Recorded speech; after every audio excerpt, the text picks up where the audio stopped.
Hi, welcome to the new episode of Sportsy. Let's aim sports. Today we have with us the first woman judo player from Maharashtra who represented India at international level, Prajakta Nagarkar Dhadwe. A girl from small town called Ahmednagar picked up judo and with her and her family's relentless effort went on to win many medals at the national and international level. Born in a Maharashtrian doctor's family, Prajakta, a Shiva Chhatrapati awardee, not only played through her prime but also came back on the mat after 20 years to back the gold in Commonwealth Masters in 2018. Please welcome Apli Marathi Mulgi, pride of Maharashtra, first woman judo player from Maharashtra to represent at the international level, Shiva Chhatrapati awardee, Prajakta Nagarkar Dhadwe. Thank you for watching, thank you for liking, and thank you for sharing. But please do subscribe on our channel Sportsy Sage and help us spread the word about Sportsy. We go with the same handle Sportsy Sage across all the social media platforms. Hey, hi Prajakta. So Hello, great to have Siddharth. you. So great to have you on Sportsy. Uh, यहाँ पे हम लोग सब athlete से बात करते हैं अलग अलग लेवल पे बहुत सारे कोचेस से बात करते हैं लेकिन ऐसे बहुत कम लोग आए हमारे पास जो खुद एथलीट रह चुके हैं 20 साल के बाद वापस आए और वापस एथलीट बन के इंटरनेशनल किताब जीत लिया so Prajakta is so nice to have you here Thank you, Siddharth. For all the viewers please welcome आपली मराठी मुलगी pride of Maharashtra Prajakta Nagarkar Dhadwe first woman judo player from Maharashtra to represent at international level. Shiva Chhatrapati awardee and come from a very small town called Ahmednagar. It's no longer small. अभी बहुत बड़ा हो गया. When you started playing, आपने जब चालू किया in late 80s, early 90s. So how did you get attracted to judo? Judo की शुरुआत कहाँ से कैसे हुई? सिद्धार्थ, मैं 10 साल की थी जब मैंने जूडो ज्वाइन किया था और 10 साल की उम्र में कोई भी बच्चा ये डिसाइड नहीं कर सकता कि उसको क्या करना है. तो मेनली ये मेरे पेरेंट्स का डिसीजन था कि मैं ये खेल खेलूं क्योंकि मेरे फादर अविनाश नगरकर खुद एक डॉक्टर है. मेरी माँ जब मैं छोटी थी तो टीचिंग करती थी, बाद में उन्होंने जॉब छोड़ दिया था, लेकिन मतलब वो टीचर है. और जो उनको जानते हैं वो सभी लोग एक्सपेक्ट कर रहे थे कि मैं और मेरा भाई एक तो डॉक्टर बनेंगे या इंजीनियर बनेंगे, क्योंकि फैमिली में मदर के साइड पे भी ग्रेट ग्रैंडफादर से लेके मेरी 2 मौसियों तक सारे इंजीनियर्स है. तो सबको लगता था और सब ये चाहते थे कि मैं इंजीनियर बनूं, लेकिन मेरे पेरेंट्स का कुछ अलग ही प्लान था. उनको ये श्योरली लगता था कि हम दोनों में से एक कोई तो स्पोर्ट्स पर्सन ही बने और वो भी एक इंडिविजुअल गेम में जाए. और ये उनका सपना था और उनके सपने की वजह से मैं स्पोर्ट्स में आई. तो वो रीजन थे मेरे जूडो प्लेयर बनने में. वाओ, ये सुनने को बहुत अच्छा लगा कि डॉक्टर ने फोर्स नहीं किया डॉक्टर बनने के लिए, टीचर ने फोर्स नहीं किया इंजीनियर बनने के लिए और पूरा का पूरा फोकस किया स्पोर्ट्स के ऊपर. एंड जैसे आपने बोला कि आपने और आपका आपका भाई Mandar both of them have played at national level international level. So बहुत बहुत बधाई firstly for your family and thank you from our side.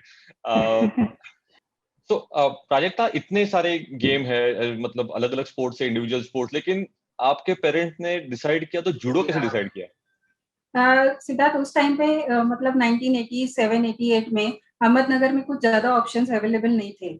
एक छोटा सा स्विमिंग टैंक हुआ करता था, एक एथलेटिक्स का ग्राउंड था, हमारे स्कूल का एक बड़ा सा ग्राउंड था, लेकिन उसको छोड़ के कोई साइंटिफिक ट्रेनिंग देने वाला ऐसे कोई गेम का इंस्टीट्यूट नहीं था, कोई कोचिंग सेंटर नहीं था. उस टाइम पे स्पोर्ट्स एज अ करियर या स्पोर्ट्स में कुछ कर सकते हैं ये किसी की सोच ही नहीं थी. तो बाय चांस मंदार के एक फ्रेंड से पता चला कि भोपावकर सर नाम के एक तो भाई है जो वहाँ पे जूडो सिखाते हैं. तो माँ ने सोचा कि क्यों ना एक चांस लिया जाए कि अगर पता नहीं था कौन सी लेवल तक खेलेगी या, लेकिन उनको ये था कि कुछ तो सीखेगी, इसलिए उन्होंने जूडो ज्वाइन किया. पहले मंदार ने ज्वाइन किया, उसके 6 महीने बाद फिर मुझे भी अच्छा लगा, फिर मैंने भी ज्वाइन किया. तो इसका मतलब छोटे भाई ने पहले चालू किया और आपने बाद में चालू किया. तो यूजुअली उल्टा होता है कि छोटा भाई बहन तो फॉलो करता है बड़े को. सो एक्चुअली वो ना बहुत शरारती था स्कूल में और सब बच्चों को बहुत मारता था, उसकी बहुत कंप्लेंट्स आती थी. तो किसी ने मम्मी को एडवाइस दिया कि उसको जूडो में डाल दो तो थोड़ा शांत हो जाएगा, उसकी एनर्जी वहां पे वेस्ट हो जाए. तो इसी के कारण उसको वहां पे पहले भेजा. ओके. और आपको भेजने का रीजन क्या था? सेम था, शरारती मस्ती? नहीं नहीं, मुझे अच्छा लगा और माँ चाहती भी थी कि मैं कुछ खेलूं। Okay. So Prajakta, you started at young age, और मतलब आपने और मंदा ने साथ में चालू किया, आपने बहुत आगे भी चले गए, लेकिन जब पहले बार स्टेट कंपटीशन के, नेशनल कंपटीशन के, तब आपका क्या था, एस्पिरेशन क्या था, और ये सब प्रोसेस में आपका इंस्पिरेशन कौन था, और आपका मोटिवेशन, आप खुद को मोटिवेट कैसे करते थे? बिकॉज कम कंपटीशन होते थे, आप प्रॉब्ली नगर से बाहर आना पड़ता था हर एक कंपटीशन के लिए, ट्रैवल अलग अलग किस्म का था, तो ये सब कैसे था? आपका एस्पिरेशन, इंस्पिरेशन, मोटिवेशन वो क्या था? ये मतलब ये जर्नी जो है वो मेरी अकेली की नहीं थी। खेल में मैट पे अकेली रही थी, लेकिन मेरे साथ मैट के बाहर सभी खेल रहे थे। मेरी मम्मी, डैडी, भाई, मेरे प्रैक्टिस पार्टनर्स, मेरे कोचेस, सभी मैट के बाहर भी खेल रहे थे। क्योंकि एक प्लेयर खेलता है, लेकिन उसके पीछे जो सपोर्ट सिस्टम रहता है वो बहुत इंपॉर्टेंट रहता है। एज अ डॉक्टर मेरे फादर ने हमेशा ध्यान रखा कि मैं अच्छी सेहत में रहूं और प्रॉपर सप्लीमेंट्स लेते रहूं। इतना साइंटिफिक नॉलेज तब नहीं था किसी को, क्योंकि नेट एक्सेस ये सब कुछ नहीं था। तो मतलब एज अ डॉक्टर उनको जितना वो उन्होंने मुझे कर सकते थे, उन्होंने मेरा तंदुरुस्ती का ख्याल रखा। मम्मी मेरा सब शेड्यूल मेंटेन करती थी कि कौन से कॉम्पिटिशन्स कब है, उस मतलब वो स्कूल के एग्जाम्स के बीच आ रहे हैं क्या, मेरी स्टडीज कैसे होगी, फिर घर में खाने का ध्यान। प्रैक्टिस पार्टनर्स तो इम्पोर्टेंट है ही, मेरे कोचेस तो जिन्होंने मुझे इस काबिल बनाया कि मैं वहां तक जाऊं। और फिर जैसे जैसे मैं स्टेट से लेके नेशनल और बाद में इंटरनेशनल लेवल तक जाती गई, तो कोचिंग भी बदलती गई, मतलब टेक्निक्स और सीखती गई। कोचेस बदलते रहे, नेशनल लेवल पे अलग कोचेस थे, तो सभी का वो मिला के फिर वो जर्नी वहां तक पहुंची, इंटरनेशनल लेवल तक। एक्सीलेंट। एंड जो वो कहते हैं ना कि it's obviously, I think you said it very well कि मैट पे एक खेलता है, लेकिन मैट के बाहर सब खेल रहे थे, एंड एक्चुअली वो टीम बहुत इंपॉर्टेंट होती है। सो लेकिन ये खेलते खेलते you became the first woman to represent Maharashtra, first woman from Maharashtra to represent judo at international level.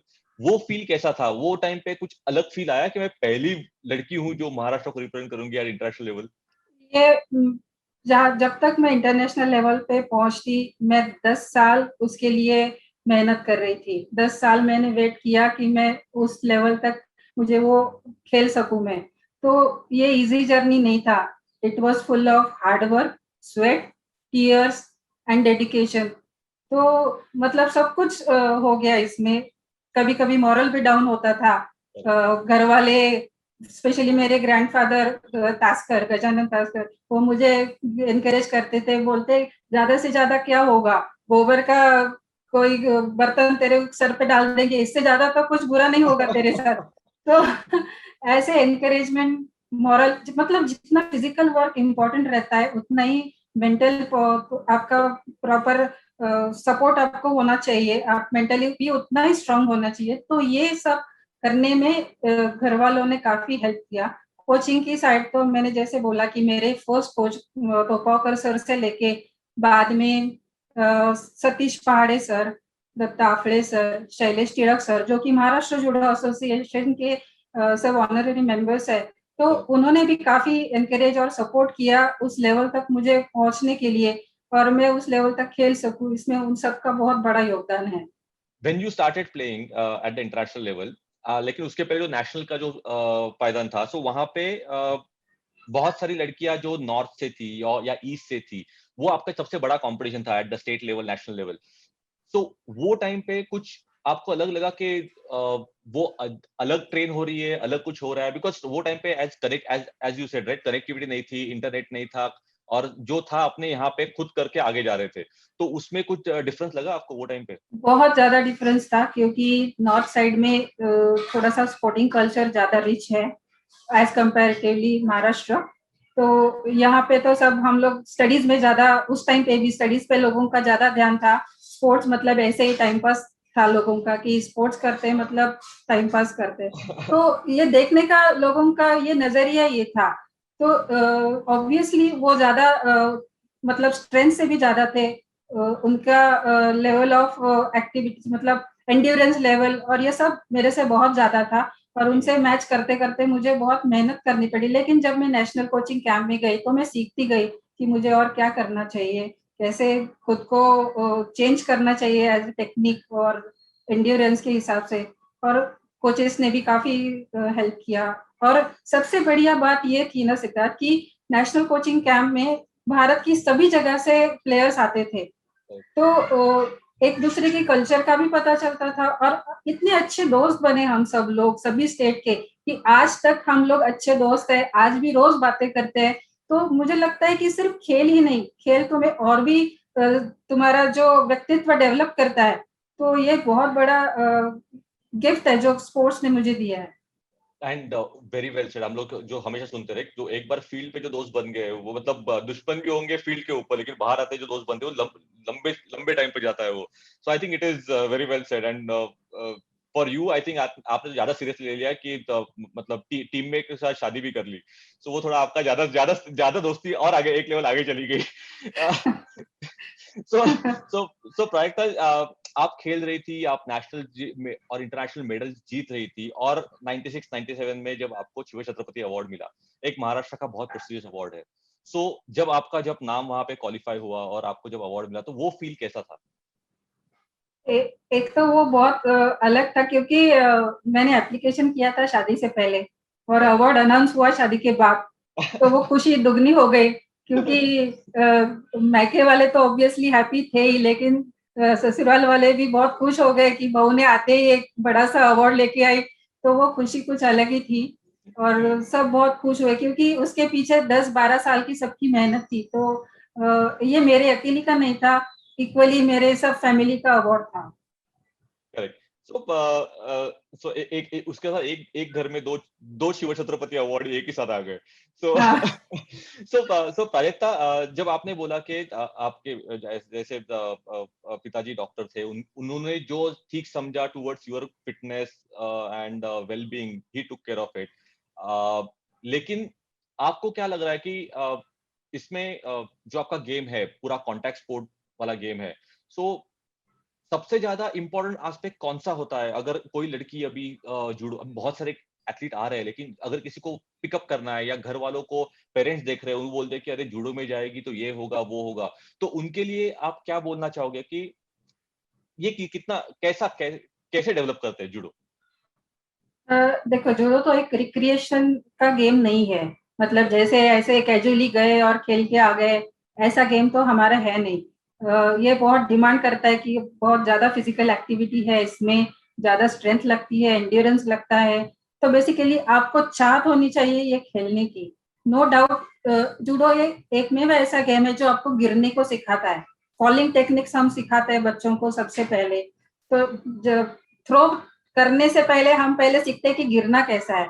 तो मुझे लगता है ये बहुत इंपॉर्टेंट है कि निजी जिंदगी में भी हमें कोई एक्सीडेंट से बचा सकता है, टफ बना सकता है। तो लड़कियों को एटलीस्ट कॉम्पिटिटिव नहीं तो बेसिक नॉलेज तो इस गेम की होनी चाहिए, जो आपको टफ बनाती है, आपको डेली मुसीबतों से सामना करने के लिए तैयार करती है। और एक कॉन्फिडेंस लेवल आता है कि अगर कोई बुरी चीज मेरे साथ हो रही है तो मैं उसका डट के सामना कर सकती हूँ। ये जो कॉन्फिडेंस रहता है, ये कॉन्फिडेंस आपको स्पोर्ट्स में मिलता है। मतलब आप, सीधी सी बात है, मतलब 15 साल से मैं अकेली ट्रैवल कर रही थी। मेरे मम्मी डैडी ने इतना ट्रस्ट मुझ पे डाला था कि मैं अकेली ट्रैवल कर सकती थी।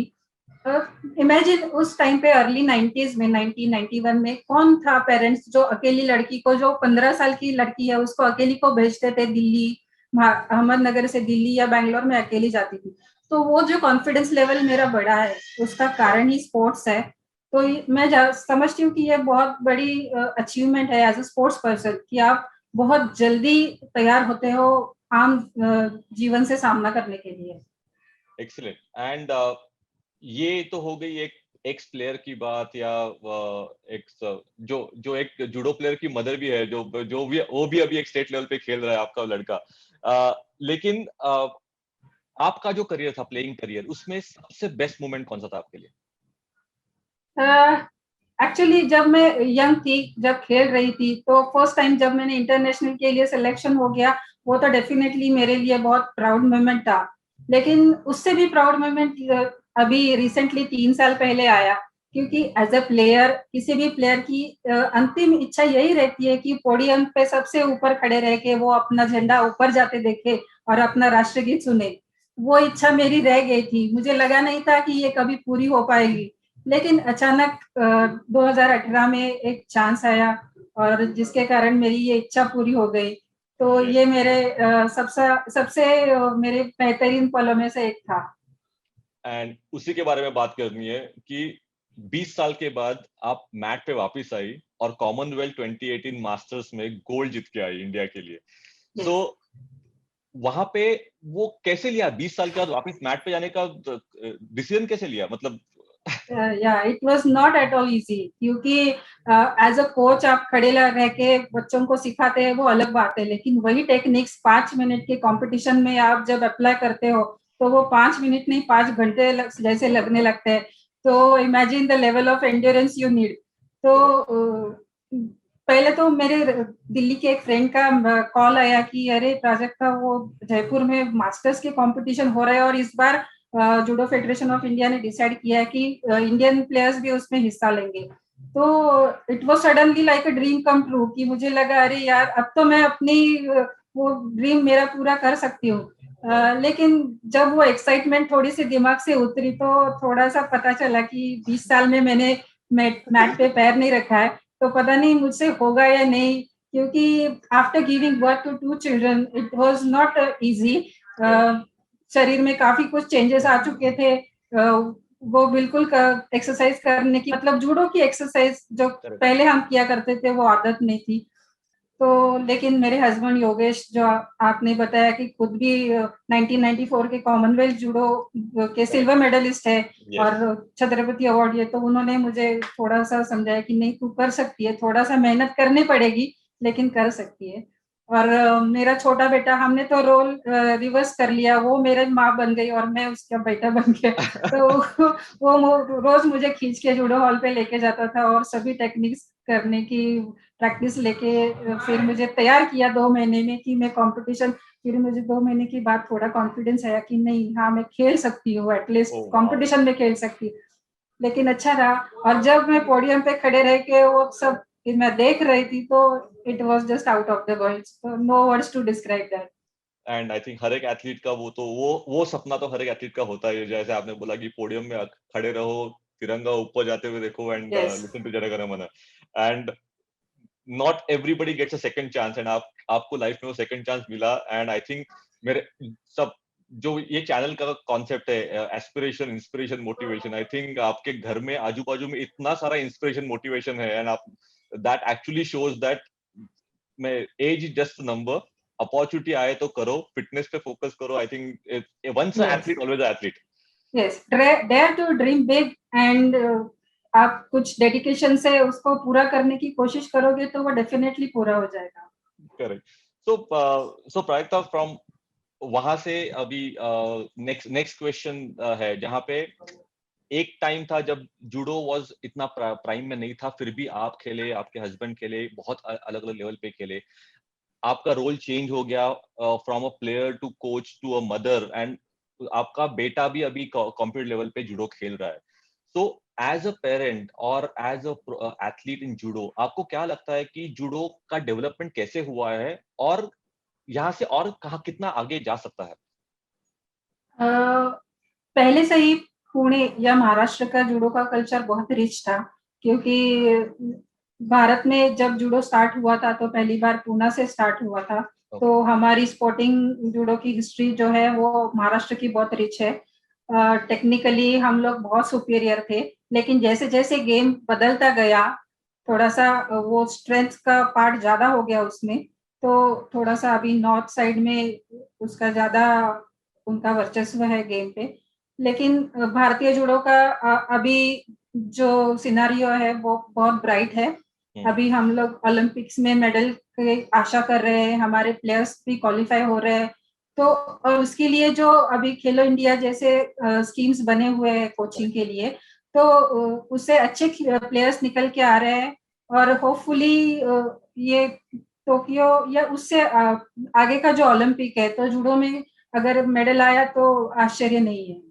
अरे वाह। And I think that is the confidence of a player, ex-player, coach and now a mother. I think it's a बहुत अच्छा confidence है और बहुत लोगों को इससे confidence मिलेगा कि नहीं हो रहा है, ऐसे ही होगा. एंड लेकिन अभी एक क्वेश्चन है. अगर आप अभी कंपेयर करोगे आपका ट्रेनिंग मैकेनिज्म और आपके बेटे का ट्रेनिंग मैकेनिज्म, आप भी नेशनल कैंप में गए, आपका बेटा भी जा रहा है, तो वो कंपैरेटिव स्टडी में कैसा है? ठीक है, टेक्नोलॉजी चेंज हो गया, मैथ चेंज हो गए, वो सब ठीक है, लेकिन डेवलपमेंट के बारे में आप क्या कैसे कंपेयर करोगे? नहीं, अभी तो वो साइंटिफिकली सब सिखाते हैं.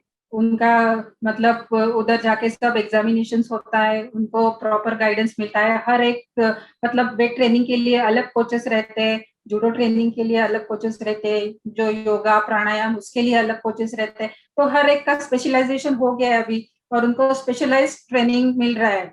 हमारे टाइम पे तो सब हमारे एक कोच रहते थे, वो सभी कुछ कराते थे. वो भी बेस्ट था, ये भी बेस्ट ही है. तो मतलब ये फर्क है मेनली. लेकिन एज अ मतलब दूसरी साइड अगर देखें ना, तो हम लोग जैसे घुल मिल के कैंप में रहते थे या हमारे जिस लेवल पे दोस्ती थी, तो शायद लगता है कि टेक्नोलॉजिकल वर्ल्ड में वो थोड़ी सी लॉस्ट हो गई है. बच्चे थोड़े टेक्नोलॉजी में ज्यादा बिजी हो गए इंस्टेड ऑफ मेकिंग फ्रेंड्स. तो वो थोड़ा सा लगता है कि बच्चों ने जरा मोबाइल बाजू रख के फ्रेंड्स ज्यादा बना के खेले तो वो और ज्यादा खेलेंगे. ये आई थिंक ये एक माँ बोली then the player. So Prajakta, I think this is so wonderful. And जैसे हमने जैसे आपके डैड मॉम को बोला कि डॉक्टर की बेटी डॉक्टर ना बने या डॉक्टर की बेटी इंजीनियर ना बने, मतलब, और टीचर की बेटी इंजीनियरिंग साइड ना जाए, लेकिन जूडो पेरेंट्स का बेटा जूडो में गया, वो थैंक यू उसके लिए भी. तो बिकॉज उसने लिया खुद पे, मतलब उसको अच्छा लगा खेलने के लिए, इसीलिए. नहीं तो कोई फोर्स नहीं था. सो प्रायता, और एक सवाल है कि अगर आपको एक चांस मिला कुछ भी चेंज करने का अबाउट योर करियर, तो वो क्या होगा? 1998 में जब मैंने खेलना स्टॉप किया, तो मतलब मैं एक हिसाब से नेशनल गोल्ड मेडलिस्ट थी. वैसे तो मेरे पीक पे थी, लेकिन मैंने खेल छोड़ने का फैसला किया. और उसके बाद में 2000 में सिडनी का ओलंपिक था. तो मतलब बाद में मुझे ऐसे काफी लगा कि अगर मैं और थोड़ा कंटिन्यू करती तो शायद आज सिडनी ओलंपिक तक पहुंच जाती, शायद मेरा नाम वहां होता कि मैंने सिडनी ओलंपिक खेला है. तो ये रिग्रेट एक थोड़ा सा कभी कभी आता है कि शायद मैं 2 साल और खेली होती तो शायद कुछ और बनी होती. लेकिन ठीक है, आज भी जो है वो उससे कोई रिग्रेट नहीं है. आई थिंक इसी वजह से आपको मास्टर्स का चांस मिला और आपने वो पोडियम फिनिश किया at the Commonwealth masters. So I think very good.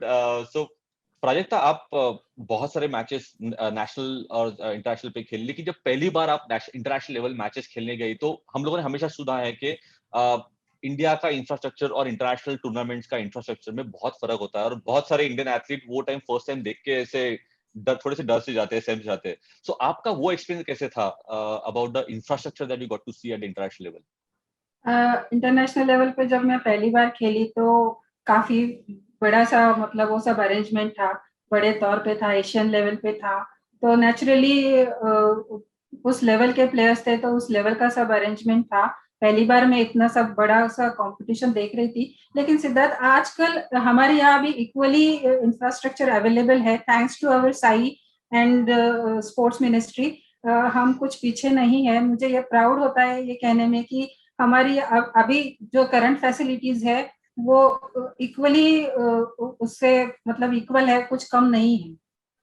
And very good. And आप एक एथलीट से सुन के बहुत अच्छा लगा, बिकॉज बहुत सारे टाइम हम लोग सुनते हैं कि हमारे पास इंफ्रास्ट्रक्चर नहीं है, लेकिन जो आपने बोला है जब टाइम पे मैंने खेलना शुरू किया था तो कुछ नहीं था. मतलब ठीक है, लेकिन 80s में हम तो वो मतलब जो रेसलिंग के मैच रहते हैं ना, उसमें सब जो अलग से वो भूसा भर के बनाते हैं, उस मैच से हमने स्टार्ट किया था. और तब से लेके प्रॉपर जूडो के जो ततामे जापानीज मैट रहते हैं, वहां से आने तक मुझे बहुत टाइम लगा. लेकिन आजकल तो सभी मतलब डिस्ट्रिक्ट लेवल से लेके नेशनल लेवल तक ऑलमोस्ट 90% जूडो हॉल्स में ये अवेलेबल है. डिफरेंट स्कीम्स है जिसके तहत मैच दिए जाते हैं. तो ये बहुत अच्छी बात है कि बच्चों को फैसिलिटीज मिल रही है. Okay, I think that is also the growth of sport. एक लास्ट सवाल कि ऐसा कौन सा एडवाइस था जो आपको मिला while growing up which you want to give to next generation? ऐसा क्या है जिसने आपके लाइफ में बहुत चेंज हुआ एक वो एडवाइस से? जो आप जिसको हासिल करना चाहते हो उसके पीछे आप पागलों की तरह मेहनत करो. मतलब उसमें मुश्किलें काफी आएंगी. मतलब कुछ कौन सा भी रोड इजी नहीं रहता है. जब आपको हायर एम रहता है तो कोई भी रोड इजी नहीं रहता है. लेकिन आपको ना रुकते हुए जब आप चलते रहते हो तभी आप उस मंजिल तक पहुंचते हो. और इसमें मेंटल और फिजिकल डेडिकेशन इम्पोर्टेंट है. यही मैंने अपनों से सीखा है. और आजकल सिद्धार्थ मैं देखती हूँ स्कूल में लड़कियां 7-8 स्टैंडर्ड के बाद स्कूल में भी खेलना छोड़ देती है. मतलब उनको लगता है कि नहीं ये खेलकूद उनके लिए नहीं है. थोड़ा सा पेरेंट्स की भी मेंटेलिटी ऐसी है आज अभी तक ऐसी है कि उनको लगता है कि after certain age girl should not play like boys. तो वो ग्राउंड पे बैठ जाती है. तो मुझे ये बिल्कुल अच्छा नहीं लगता क्योंकि उस एज में आप अगर नहीं खेलोगे तो बाद में कब खेलोगे. तो ये एक मैं सभी लड़कियों से कहना चाहूंगी कि आप अच्छे खेलोगे तभी आप ज्यादा यूथफुल रहोगे. क्योंकि एज अ ब्यूटिशियन मुझे काफी लड़कियां पूछती है कि यंगर लुकिंग स्किन के लिए या फ्लॉलेस स्किन के लिए हेयर्स के लिए मुझे कौन सी क्रीम लगानी है, कौन से क्या यूज करना है. तो मैं बोलती हूँ कुछ मत करो. प्रॉपर एज में बहुत खेलो और अच्छा डाइट लो. यही सीक्रेट है. कोई मैजिक फॉर्मूला नहीं है. तो गर्ल्स ने ये समझना चाहिए कि अगर वो फिजिकली एक्टिव रहेंगी तो ही वो ज्यादा यंगर लुकिंग उनको जो ये है इच्छा रहती है वो हो पाएगी. तो शायद इसी की वजह से तो खेलो. मतलब बाकी कोई नहीं तो इसी की वजह से खेलो. नहीं, very good. I think this is very important message. मतलब नॉट ओनली लड़कियों के लिए बट लेकिन जो पेरेंट्स सुन रहे हैं कि खेल खेलने से बहुत अलग अलग जो डिफरेंस आते हैं और बहुत सारे बेनिफिट्स है. आई थिंक वो हम लोग वो टाइम पे नहीं समझते लेकिन बाद अभी में भी रिग्रेट आता है. पेरेंट्स जो है वो कंसिडर नहीं करते कि एक गेम भी कि एक स्पोर्ट्स भी करियर हो सकता है. ये अभी तक यहाँ कोई मतलब अभी कबड्डी लीग शुरू हो गया है या रेसलिंग है या क्रिकेट है. ये कुछ गिने चुने खेल छोड़ के लोगों को लगता ही नहीं है कि बाकी गेम में करियर है. तो थोड़ा सा लोगों ने अलग सोचना चाहिए. चांस उसमें भी लेना चाहिए. और गवर्नमेंट के भी अभी काफी आ चुके हैं स्कीम्स जिसमें नौकरियां मिलती है या स्पोर्ट्स पर्सन को प्रेफरेंस दी जाती है. लेकिन ये महाराष्ट्र में और बढ़ना चाहिए. थोड़ा प्रेफरेंस नौकरियों में अगर खिलाड़ियों को मिला मतलब हमारे जैसे खेलों को मिला तो ज्यादा से ज्यादा लोग आएंगे. क्योंकि बेसिकली हमारे गेम में जो आते हैं प्लेयर्स वो मिडिल क्लास फैमिलीज के ज्यादा आते हैं. तो आफ्टर सर्टेन एज वो प्रेफर करते हैं कि उनका करियर के लिए क्या होगा फिर वो गेम छोड़ देते हैं. तो ये ना हो इसलिए ऐसे कुछ उनके मौके बनने चाहिए जिससे कि उनका रोजी रोटी का कुछ इंतजाम हो सके. एक्सीलेंट. आई थिंक बहुत ही उम्दा मैसेज है and this is something that government, Sai, everybody has to look into. At the same time federations भी चेंज होने चाहिए जहां पे वो अभी थोड़ा कमर्शियल मॉडल भी सोचे फॉर द ग्रोथ. लेकिन आपकी जैसे जो है पूरा पूरा फैमिली जुड़ो में है.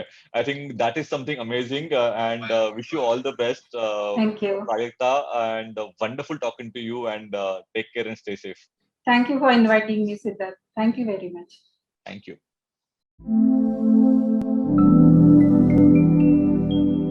Thank you for watching. Thank you for liking and thank you for sharing. But please do subscribe on our channel Sportsy Sage and help us spread the word about Sportsy.